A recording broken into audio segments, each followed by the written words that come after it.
Hello, Nate Bailey here with Barebow Hunters, Barebow Hunter Podcast, and the Barebow Hunter channel on YouTube. Anyhow, today this is choosing a bow, a traditional bow for hunting part 2. This is number 4 in the series, but it's part 2 that we're filming today.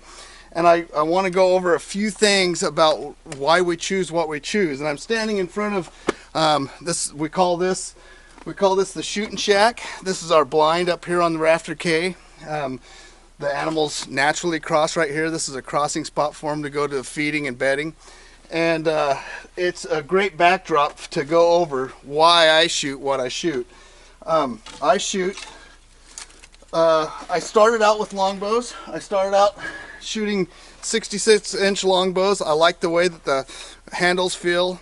I have that grip down we talked about in last episode. If you haven't seen the last episode, you need to go back because I'm going to reference it a lot. I shoot with my heel down.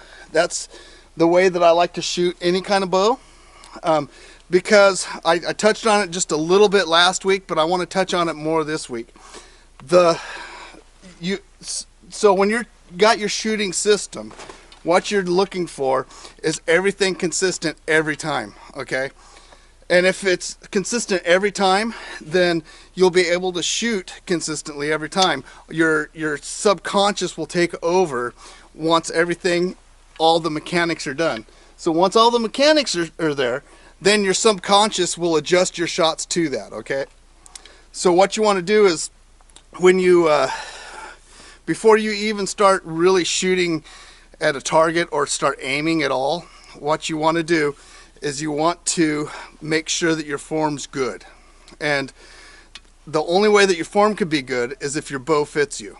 And that's a big deal about why I shoot what I shoot. A lot of people love this deep dish type grip. I've never been able to be consistent with one of these. Never ever.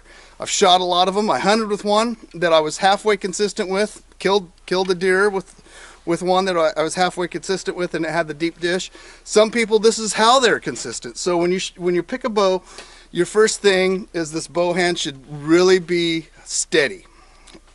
The second thing is how well it's how smooth it pulls for you, because this will be also part of your shooting system. So the reason that I can't shoot a deep dish is I hold it within the meaty section of my hand, and to be consistent you have to have it with something that's solid. So everybody has bone on both sides right here, and so this knuckle bone and that bone on that knuckle, when I'm shooting heel down, those engage the bow all at the same spot. And then that way I know my bow hand is in the same spot every time, so that subconscious target or sight that I have is going to work. So my subconscious, and every time I pull back, I'm to that same spot every time. Just like on my draw, I come back to the corner of my mouth, there's a tooth there, and then my cheekbone with my first knuckle bone. And so all that subconscious is the same. Now all I got to worry about, if these two things are the same, all I got to worry about is collapsing my shoulders. And I'll go over this a little bit more in other videos of how to shoot, but if I have these two things the same, I won't collapse my shoulder if I just keep pulling through and let off on my shot. And the way that you do that is just through repetition, okay?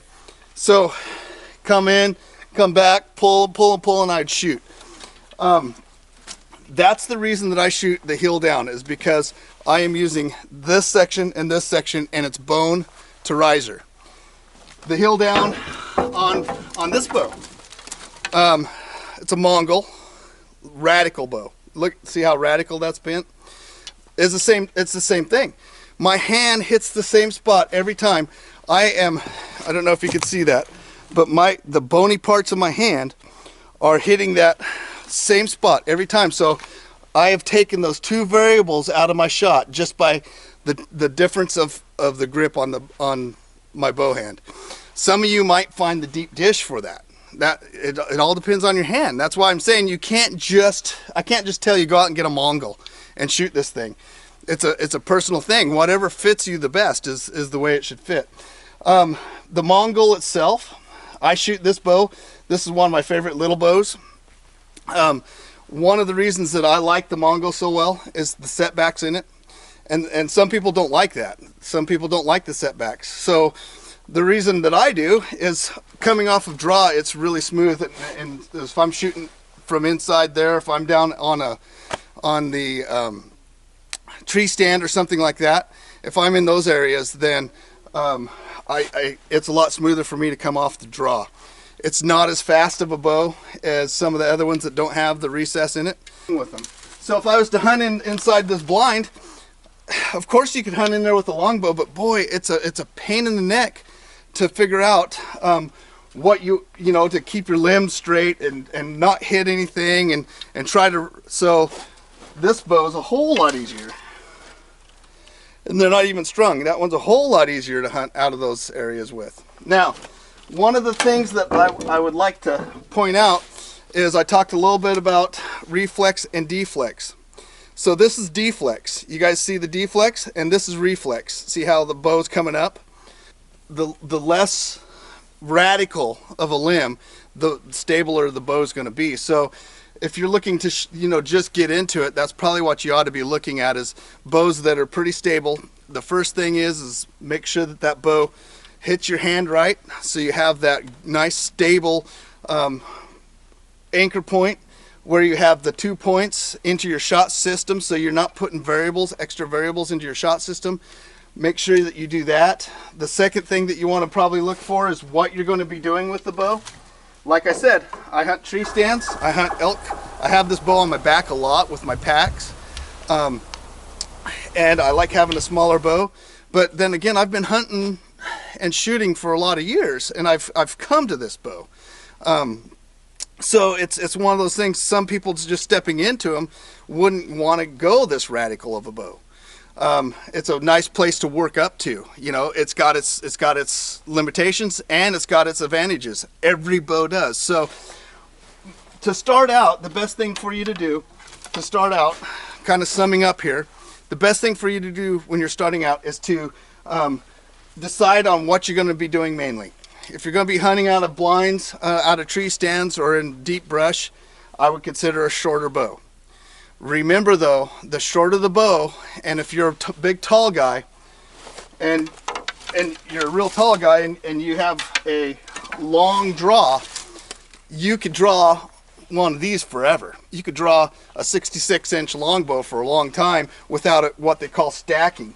Stacking is when it comes to a point where your angles are, so you're not pulling against the limb anymore, you're pulling straight onto the limb.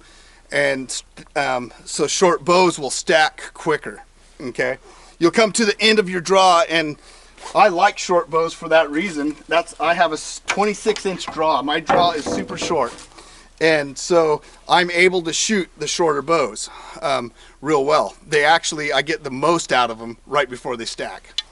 That's where I get most. That's where you get most of. Typically, it's all variables, of course, but typically right before it stacks, you're going to get every ounce of energy out of that bow. That's why I like short bows. That's why I like them to stack about an inch behind where I'm pulling, because I'm getting every ounce of energy out of those limbs. The hunting bow that I'm hunting with right now is a 56. This is a 58, and that 56 is just perfect for me. So that's part of the reason I'm shooting a 56. So if you say you're shooting a 28-inch draw, you would not get my 56-inch bow. Does that make sense, guys? I hope all this makes sense. Please, if it doesn't, leave some comments below. Ask me some questions. If you could, please like our videos and subscribe to them. It does us a lot of good. It makes it to where I keep bringing this stuff to you. So if you could please do that, I'd appreciate it. I'm going to go into more bows. We're going to do a part 3. I didn't get through all of it today, and it's starting to get dark on me. So I'll go into more of that and get it released. You guys, please subscribe. Go over to barebowhunters.com. I just loaded these videos up on the website, so you can go on there to find them. You don't have to go into YouTube. It'll take you to YouTube, but they're all right there. I just revamped the whole website, so go take a look at it. Go into Barebow Hunter group. Go to the Barebow, like my new page. I have a page, Barebow Hunter. Like that page for me if you would. It helps bring all this content to you guys. All right, take it easy. Subscribe. There'll be a button down here. Have a good one.